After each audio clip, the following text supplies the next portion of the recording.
doctrinal de la epístola a los Efesios. Aunque así como nos explicó el hermano Julián en la primera clase de esta serie, lo más probable, la epístola a los Efesios fue más bien una epístola circular y no particular, dirigida exclusivamente, principalmente a los Efesios. Llegamos a la parte final de los primeros 3 capítulos doctrinales, es decir, a los versículos 21 y 22 del capítulo 3, y tiene el título de "Y a aquel".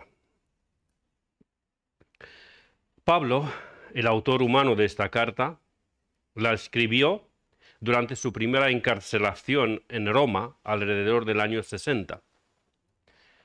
Creo que se me ha pegado el virus del hermano Julián de la semana pasada y os voy a advertir que por lo menos la primera parte, lo que es la parte recordatoria de las 33 clases anteriores, esta es la 34, va a ser algo densa, pero ya luego de la mitad en adelante va a ser mucho más light, mucho más fácil de asimilar. Es un buen momento para recordar el tema principal y la estructura de Efesios. El tema principal de Efesios es nuestra unión con Cristo y sus implicaciones. La epístola está compuesta por 2 bloques principales. Los primeros 3 capítulos son doctrinales y los siguientes 3 son aplicativos. Este estilo era habitual en Pablo. Lo mismo hizo cuando escribió la carta a los romanos y también la carta o la epístola a los colosenses. En la epístola a los romanos, los primeros 11 capítulos son doctrinales y los siguientes 5 son aplicativos. En Colosenses, los primeros 2 son doctrinales y los postreros 2, gracias hermano, los postreros 2 son aplicativos. En Efesios, los primeros 3 son doctrinales y los siguientes 3 aplicativos. Volviendo con nuestro Efesios. Aunque estos primeros 3 capítulos son 99% doctrina, hay una aplicación, una sola.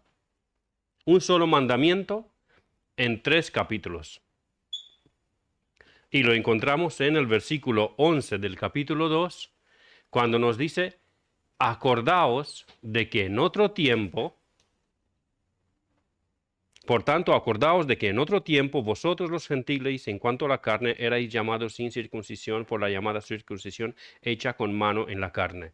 El único mandamiento que Pablo tiene en esos 3 capítulos completos para los Efesios y por extensión a las demás iglesias, como suponemos que era más bien una carta circular, y por extensión más todavía a todos los creyentes de todos los tiempos, la única aplicación que Pablo tiene en esos 3 capítulos es: acordaos. Acordaos de que en otro tiempo vosotros estabais muertos en vuestros delitos y pecados, pero Dios os dio vida juntamente con Cristo. Acordaos de que en otro tiempo vosotros, los gentiles, erais separados de la ciudadanía y de las promesas y de los pactos, pero ahora, en Cristo Jesús, habéis sido acercados, habéis sido recibidos, habéis sido unidos al pueblo de Dios. Acordaos. Lo único que los piden en los primeros 3 capítulos. He dicho varias veces los primeros 3 capítulos, pero no estaría mal recordar también que los manuscritos originales y las copias de estos, igual que el resto de todas las escrituras sagradas, no tenían capítulos ni versículos, sino que esta clasificación por capítulos y versículos se introdujo bastante más tarde para facilitar el manejo del texto en su lectura y estudio. Algunos sugieren que esto se introdujo aproximadamente en el siglo XIII. Otros dicen que más bien en el siglo XVI. Pero hay otros estudiosos que dicen que desde desde los tiempos de la iglesia primaria, ya había una cierta clasificación, aunque no por capítulos y versículos, pero por encabezados, para encontrar más fácil los textos. No sabría deciros con exactitud cuál de las tres versiones es la más acertada o las tres en conjunto, porque cada una de ellas se basa en cierta información y supongo que cada una de esas tres posturas pues tienen su base. Pues a lo mejor ya en el primer siglo había encabezados, luego en el siglo XIII se añadieron ciertos números, cierta clasificación por capítulos, y luego ya más adelante en siglo XVI o incluso XVII ya se finiquitó esa clasificación. Bien, con esto ya, a base de introducción, pasemos con la lectura de nuestro texto. Hemos dicho que son los versículos 21 y 22 del capítulo 3. Versículos 21 y 22 del capítulo 3 de Efesios. ¿Y cómo he dicho? Pues está mal en la pantalla. Yo me he equivocado cuando he puesto en el título. No es el error de mi secretaria, no es de mi profe, no, es mi error porque yo lo puse mal aquí. Estás disculpada, amor, tranquila. Yo asumo la culpa. Es el versículo 20 y el versículo 21, no 21-22. No sé si, Maffer, ¿podrías corregir en la diapositiva? ¿Se puede corregir o lo dejamos así?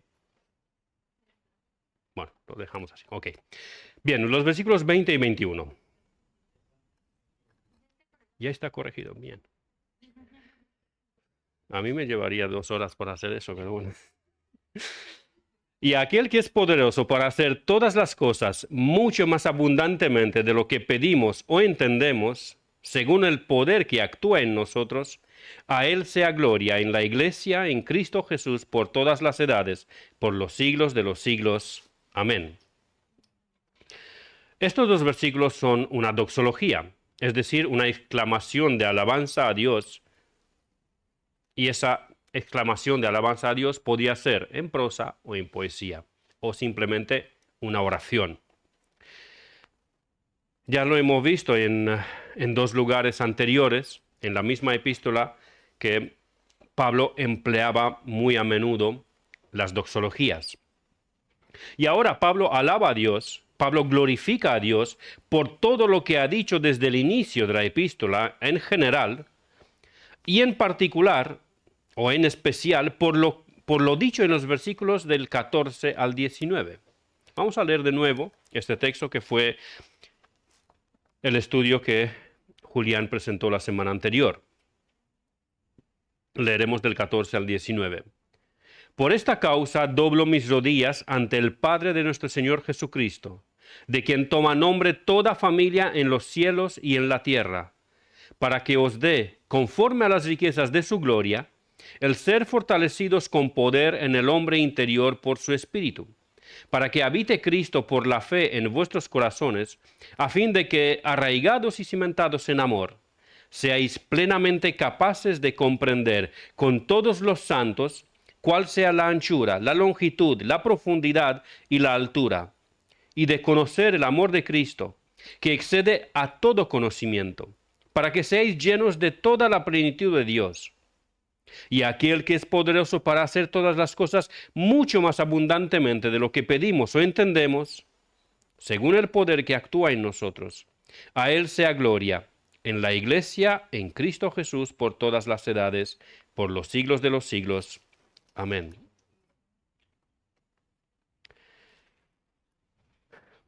Volvemos al principio de la epístola. Tanto en el capítulo 1 como en el capítulo 2 y en el capítulo 3, Pablo describió cómo el Dios Trino, la Santísima Trinidad, el ser entero de Dios, se ha implicado para redimirnos de nuestro estado perdido. No fue un hombre obediente, no fue una criatura gloriosa, no fue un arcángel que nos salvó de nuestros pecados, sino nuestro amado Dios, el Dios Trino, y cada una de las tres personas de Dios han tenido y tienen un papel bien definido en nuestra salvación. Hemos visto a lo largo de esos 3 capítulos cómo Dios el Padre, en amor, desde antes de la fundación del mundo, por el puro afecto de su voluntad y para alabanza de la gloria de su gracia, nos escogió para que seamos santos y sin mancha delante de Él, y asimismo nos predestinó para ser adoptados en el amado como hijos suyos. Hemos visto también que Dios el Padre, por su gran amor con cual nos amó, nos dio vida juntamente con Cristo, cuando estábamos muertos en nuestros delitos y pecados. Hemos visto también que del Padre toma nombre toda familia en el cielo y en la tierra, es decir, que Él es el creador, Él es el sustentador, y Él es el Señor de toda familia en el cielo y en la tierra, sean ángeles, potestades, que es decir, demonios, sean reyes, sean naciones, y hasta el último ser inteligente o animal de la tierra. Jehová Dios es su creador, su sustentador y su Señor. Con respecto a la persona de Dios el Hijo, vimos sobre la obra de Dios el Hijo en la salvación, como por su sangre, por su sacrificio voluntario, perfecto y perpetuo, tenemos redención de nuestros pecados y de nuestro estado. Con base en su sacrificio fuimos también escogidos, predestinados, salvados, adoptados, santificados, aceptados y hechos herederos de Dios. Y en Él fuimos bendecidos con toda bendición espiritual. En Cristo Jesús, nosotros, los gentiles, fuimos hechos cercanos por la sangre de Cristo, siendo Él nuestra paz que de los judíos y los gentiles salvos hizo un solo y nuevo hombre y un nuevo pueblo, una nueva creación, porque todo aquel que está en Cristo, una nueva criatura es decir, una nueva creación. Como si de otra raza o de otra especie se tratara. Por su parte, el Espíritu Santo de Dios es también parte activa en nuestra unión con Cristo y salvación. Él es el que obra en nosotros la regeneración, abriendo nuestros oídos para que la palabra del Evangelio penetre en nosotros. El Espíritu Santo es quien nos convence de pecado, de justicia y de juicio, para que así podamos arrepentirnos de nuestros pecados y nos abre los ojos espirituales para ver la belleza de Cristo y postrarnos a sus pies y creer en Él. El Espíritu Santo es el que nos sella con el sello de Dios como señal de posesión adquirida por Él y también como señal de autenticidad en la familia de Dios. El Espíritu Santo es nuestras arras también, es decir, la garantía de lo que Dios ha empezado en nosotros lo perfeccionará llevándonos en gloria, donde nuestra transformación en la imagen de su Hijo amado será perfeccionada. El Espíritu Santo es quien nos revela el misterio de Cristo, es decir, su Evangelio, que nos presenta la bondad de Dios, por la cual nos salvó y nos hizo coherederos y miembros del mismo cuerpo y copartícipes de la promesa. El Espíritu Santo es el quien nos da sabiduría y nos ilumina para entender el amor de Cristo y la anchura, la longitud, la profundidad y la altura del conocimiento de Dios, y conocer también el amor de Cristo que excede a todo conocimiento. Todas estas bendiciones espirituales que tenemos por la unión con Cristo son conforme al propósito eterno que hizo en Cristo Jesús nuestro Señor, según su beneplácito, el cual se había propuesto en sí mismo, conforme al propósito del que hace todas las cosas según el designio de su voluntad.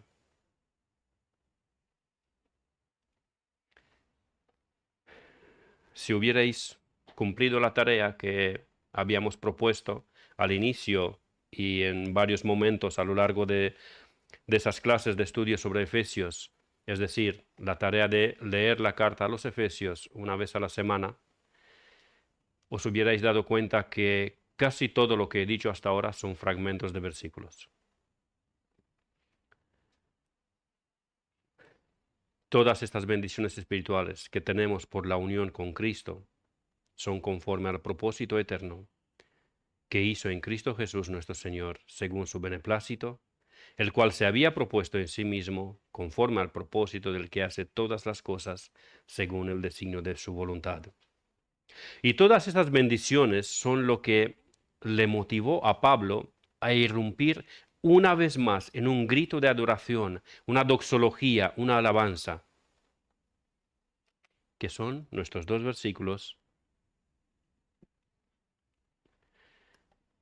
del estudio de hoy. Y aquel que es poderoso para hacer todas las cosas mucho más abundantemente de lo que pedimos o entendemos, según el poder que actúa en nosotros, a Él sea la gloria en la Iglesia, en Cristo Jesús, por todas las edades, por los siglos de los siglos. Amén. Y aquí es cuando una vez más vemos la importancia del conocimiento teológico, el conocimiento de la doctrina que nos lleva a una vida de adoración y servicio a Dios. La adoración la vemos en la doxología y el servicio lo vimos en la afirmación de Pablo cuando dijo que Él es, según el versículo 1 de capítulo 3, prisionero de Cristo Jesús por vosotros los gentiles. Era prisionero por los gentiles, porque esa fue decirlo de una forma, la acusación oficial de los judíos para su arresto y postreros años de prisión. La acusación oficial que Pablo predicaba a Cristo y sobre todo que lo predicaba a los gentiles. Eso fue lo que los turbó a los judíos para ir en casa tras él.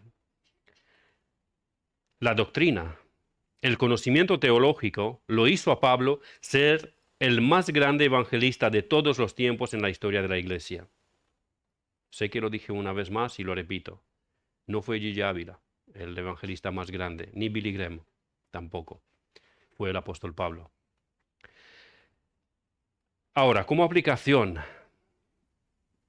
viendo el ejemplo que Dios nos ha dado en el apóstol Pablo, os animo que juntos busquemos conocer a Dios cada vez más y mejor, porque solamente conociendo a Dios doctrinalmente podemos adorarle correctamente y servirle con celo y entrega. Y ahí es cuando alguno pensará, hermano, pero el conocimiento teológico exhaustivo que Pablo tuvo lo llevó a muchos sufrimientos, persecuciones, cárceles y muerte de martirio. ¿A esto me animas? No suena muy animador y el panorama. Me encanta que has dicho amén. Me encanta. Amén. Si es por el nombre de Cristo, no hay pérdida, hay ganancia. Sí que suena muy animador. Pablo sufrió toda esa clase de sufrimientos por causa de Cristo, pero él dijo en Romanos 8:18, pues tengo por cierto que las aflicciones del tiempo presente no son comparables con la gloria venidera que en nosotros ha de manifestarse. Y qué bonito lo ha dicho el muchacho. Si es por el nombre de Cristo, vale la pena. Claro que por Cristo y su causa merece la pena cualquier sacrificio y aguantar con gozo toda aflicción. Me temo que nuestra mentalidad y sistema de valores aún son muy terrenales. En su doxología, Pablo menciona que Dios es poderoso para hacer todas las cosas mucho más abundantemente de lo que pedimos o entendemos. Es decir, los cristianos pedimos en oración ciertas cosas a Dios, pero Dios es poderoso para hacer todas las cosas mucho más abundantemente de lo que pedimos. Algunas veces nos ponemos a pensar en ciertas cosas y nuestro entendimiento llega hasta un límite.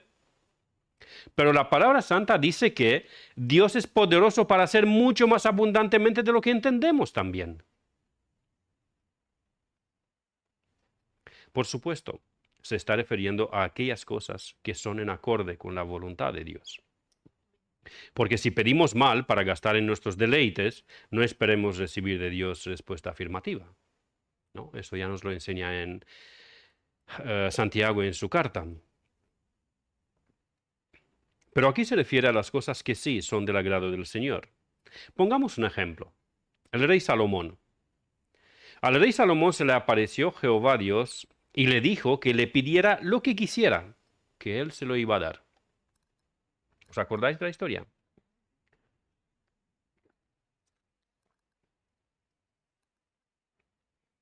Y Salomón, sabiamente, pidió sabiduría para poder gobernar en temor de Dios el pueblo sobre el cual reinaba. Como respuesta de parte de Dios, Dios le dijo que, por no ser egoísta en su oración, por no pedir para él riquezas, gloria, paz y larga vida, Dios le iba a dar sabiduría, como a nadie más, y por añadidura le iba a dar todo eso, riquezas, gloria, paz y larga vida. Y se lo dio exactamente como lo dice nuestro versículo, mucho más abundantemente de lo que él pidió y entendió. Algún hermano pensará, pues si es así, pediré yo también en oración cosas agradables a Dios. Y Dios me dará mucho más abundantemente de lo que pido e entiendo. Las cosas que realmente a mí me interesan, ¿no? Si yo estoy pensando en un coche, en oración le pido al Señor que me dé sabiduría y el Señor me dirá, pues si te doy sabiduría y por añadidura te doy también el coche.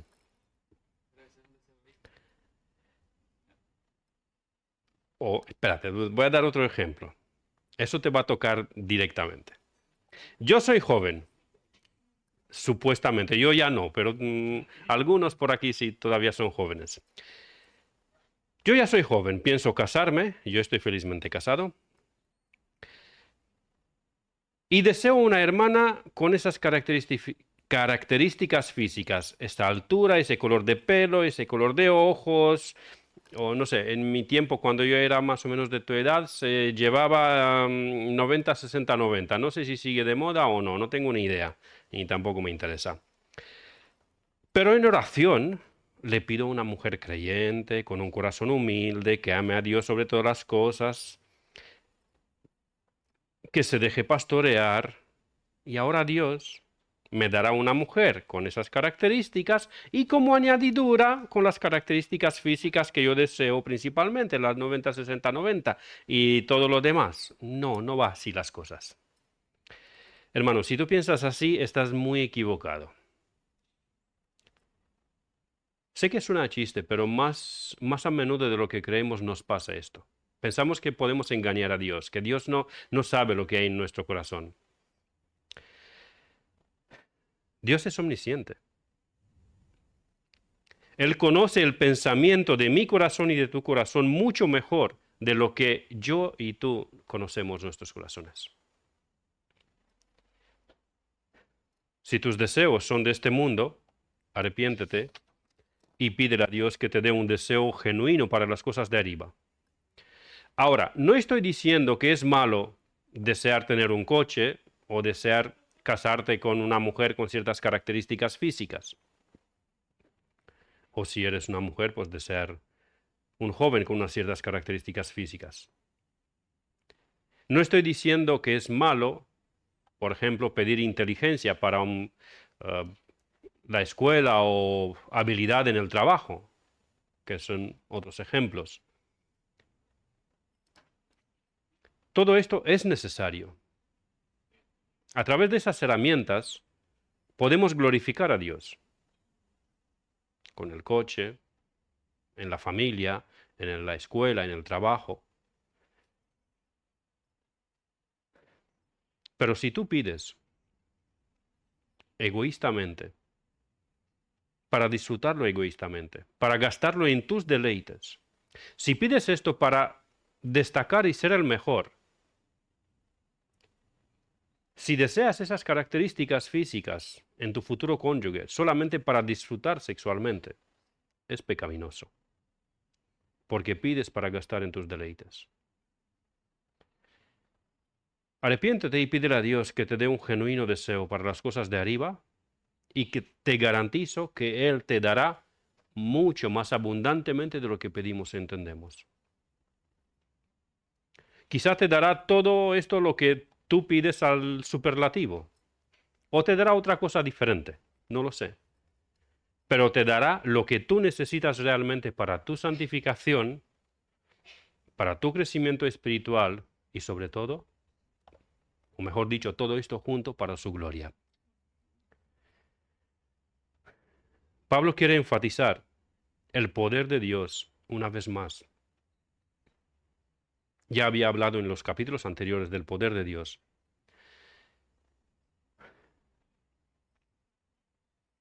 Ese poder que le hace poderoso para hacer todas las cosas, mucho más abundantemente de lo que pedimos e entendemos. Y para mi sorpresa, el apóstol enfatiza este poder afirmando, según el poder que actúa en nosotros. Yo esperaba que Pablo haga referencia al momento de la creación o el momento del diluvio, o las plagas en Egipto y el Mar Rojo abierto, los muros de Jericó cayendo, u otros milagros grandes del pasado.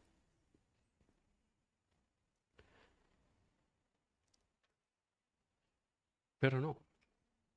Pablo dice que, y aquel que es poderoso para hacer todas las cosas mucho más abundantemente de lo que pedimos o entendemos, según el poder que actúa en nosotros. ¿A qué poder se refiere?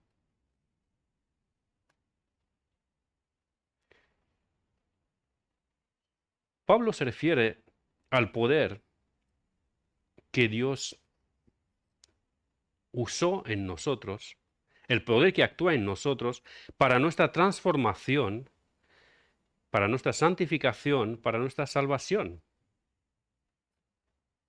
Y ese poder nos dice que es el mismo poder que actuó en Cristo para levantarlo de los muertos.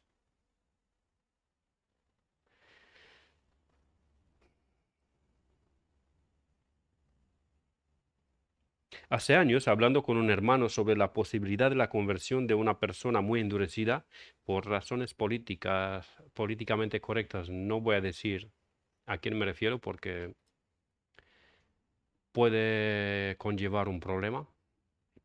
Pero bueno, hablando con un hermano sobre la posibilidad de la conversión de una persona muy endurecida, le dije en forma de broma, para que se convierta a esa persona, es necesario un mayor poder de Dios que el que empleó en la creación del universo. Y ese hermano se rió, dice, ay, hombre, sí, claro. Sí, sé que le tienes mucho cariño a esa persona, pero no, eso es cierto. Pero no solamente para esa persona tan endurecida. Eso es cierto también, o fue cierto también conmigo y contigo.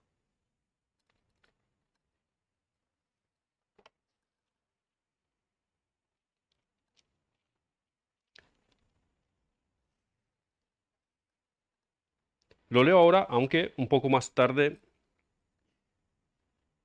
volveré a él. Versículo 19 del capítulo 1.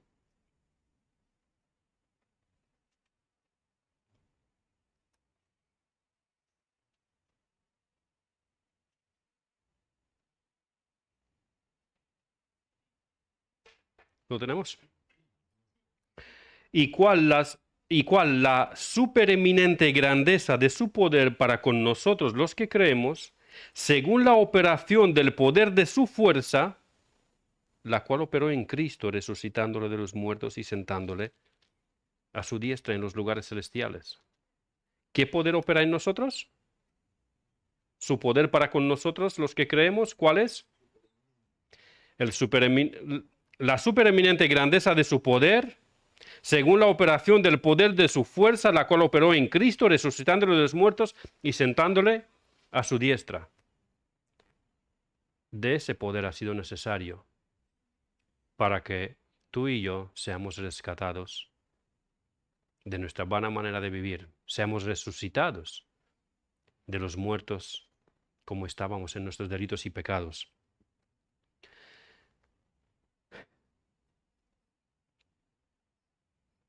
Esto es verdadero, no solamente con las personas muy endurecidas de corazón, sino que así fue con cada uno de nosotros cuando Dios nos quitó el corazón de piedra y nos dio un corazón de carne para que amemos a Dios y para que andemos en sus caminos y estatutos.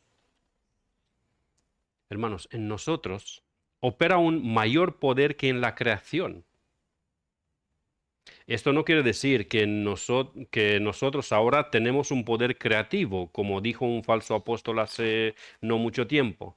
Supongo que el hermano Javier, que es experto en apostología moderna, ya sabe a quién me refiero, cuando dijo que declaraba milagros con poder creativos para ciertos hijos suyos en la fe.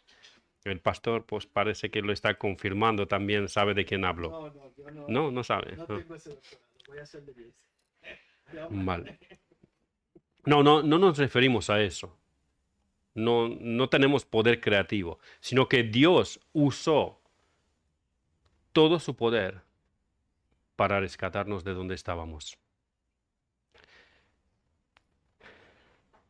Ahora sí lo tengo en pantalla, estos dos versículos.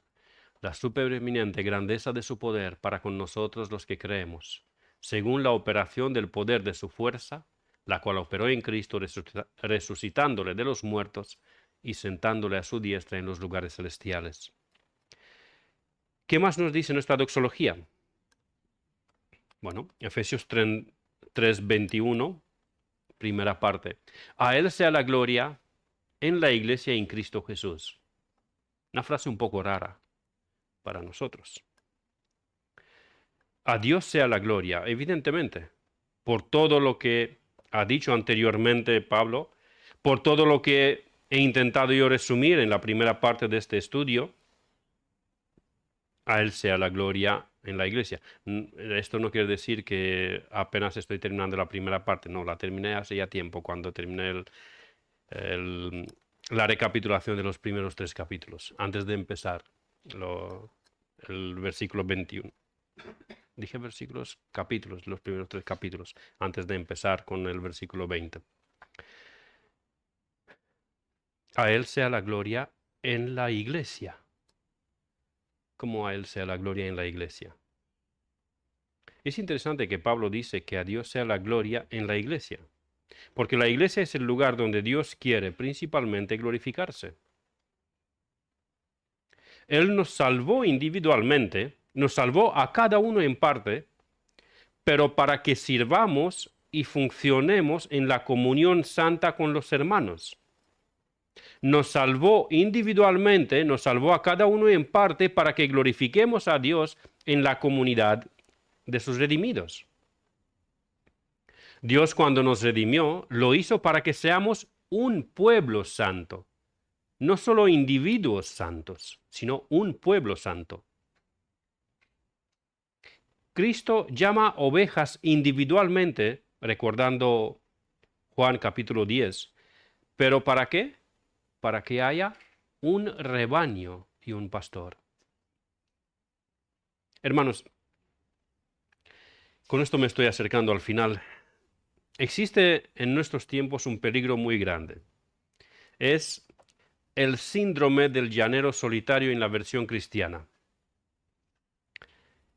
Un creyente, cuando entiende que puede relacionarse con Dios directamente a través de la oración, y cuando entiende que Él recibe iluminación directa e individualmente de parte de Dios a través de la palabra, leyendo y meditando en la Sagrada Escritura, algunos de esos creyentes se aíslan del cuerpo de Cristo pensando que no los necesita.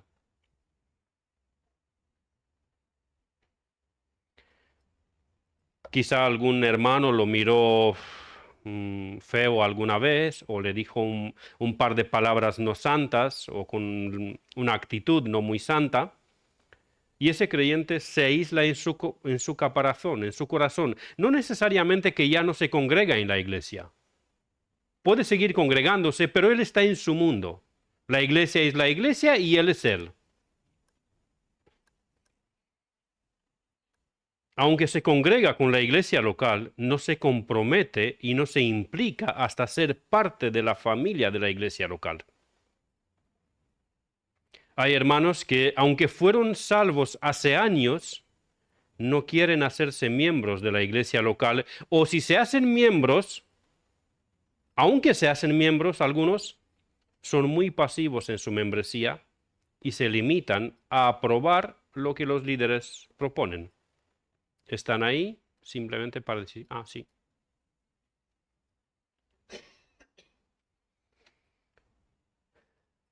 Hermanos, la iglesia local es la familia de la fe. Si esto lo comparamos con la familia, yo no creo que estaríamos conformes si cada vez que consultaríamos con nuestro cónyuge sobre un asunto nos contestaría, sí, como a ti te parezca está bien. Yo creo que no. Porque si tú cuando consultas algo, tú quieres saber su opinión. Quieres ver a tu cónyuge interesado, implicado, trabajando contigo en la familia, porque de no ser así, la familia no funciona bien. Y así es también en la iglesia local. Dios nos ha salvado individualmente, pero para que funcionemos en la comunión de los santos, en la familia de la fe, en la iglesia local. Para que nos sirvamos mutuamente, para que nos edifiquemos mutuamente, para que nos consolemos mutuamente, para que gocemos mutuamente, para que nos santifiquemos mutuamente. Dios se glorifica en la iglesia local para que sea glorificado en la iglesia universal. Y se glorifica en Cristo Jesús, en la iglesia local y universal. ¿Cómo se glorifica Dios en Cristo Jesús? Cuando Cristo es predicado bíblicamente, Cristo es exaltado y Dios Trino glorificado. Cuando Cristo es predicado, poco a poco los creyentes son transformados en la misma imagen con Él y el Dios Trino es glorificado. Cuando Cristo es predicado, somos santificados, somos limpiados de nuestros pecados. El Espíritu nos trae convicción de pecado y lo abandonamos y nos arrepentimos y el Dios Trino es glorificado. Y ya como conclusión, que al mismo tiempo es también una aplicación, hermanos, os confieso que me da mucha alegría que cada jueves y domingo en los cultos de nuestra iglesia hay personas que se congregan para alabar a Dios y para oír su palabra predicada. Me da mucha alegría pensar en el discipulado que llevábamos y que con la vida de Dios dentro de 10 días lo vamos a reanudar. Recuerdo a los hermanos que llegaban temprano para que estudiemos la palabra en el discipulado. También en la conferencia de Pasión por el Evangelio fuimos un grupo de 15 personas de aquí de esta iglesia. Y en la conferencia del Día de la Reforma, de ahora pasado mañana, ya somos 7 personas. Espero que hasta sábado más hermanos se apunten. Bueno, 2 me han dicho que si ya llegan a tiempo de su travesía, de su trabajo, pues irían también. Me alegro que hay hermanos que buscan glorificar a Dios en la compañía de los santos, en la iglesia local. Pero también siento tristeza, porque no todos los que pueden estar presentes los jueves en el culto de estudio bíblico y oración están aquí. Hay hermanos que podrían estar y no están, por comodidad, por pasividad o por la razón que sea, o porque hay partido, o por, yo qué sé, o la película preferida o la serie preferida o lo que sea. Algunos quizás se conectan por Zoom, por comodidad. Otros escucharán luego en YouTube el estudio porque tienen que ver el partido en directo, o yo qué sé qué.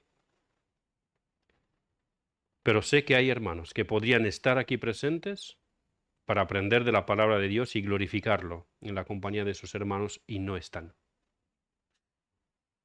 Sé que hay otros que apenas algún que otro domingo se congregan y podrían congregarse mucho más. Sé que hay hermanos que podrían venir al discipulado, pero prefieren dormir un poco más porque la noche del sábado se la han pasado mirando televisión o han estado en redes sociales. Sé que hay hermanos que podrían venir a las conferencias, donde aprenderían de hermanos que el Señor ha capacitado, hermanos a quienes el Señor les ha dado ese don, pero para ellos no es una prioridad. En el fondo, ese es el problema, hermanos, que no es una prioridad. Que no amamos a Dios lo suficiente como para dejar a un lado nuestra comodidad, o no lo amamos lo suficientemente como para gastar unos pocos euros para el viaje o el costo de la conferencia. Sea por comodidad, sea por ahorrar, sea por otras prioridades. La explicación es la misma. No amamos suficientemente a Dios. Doy gloria a Dios por los hermanos que sí se esfuerzan para crecer en el conocimiento del Señor y en santidad. ¿Son perfectos ellos? Oh, no. Ninguno lo somos. Ni yo, ni ninguno de vosotros aquí presentes. Y ninguno presentes en la tierra, en cualquier otro lugar. Perfectos son los que ya están glorificados.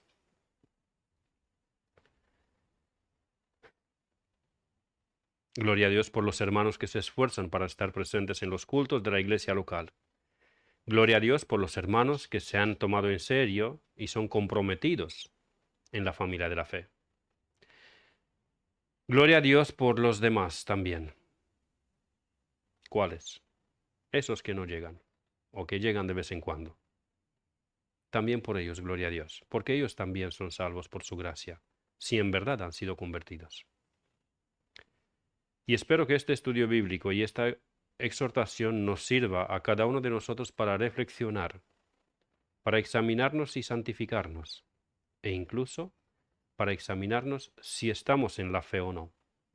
Que así nos ayude el Señor. Amén. Hermano Salva.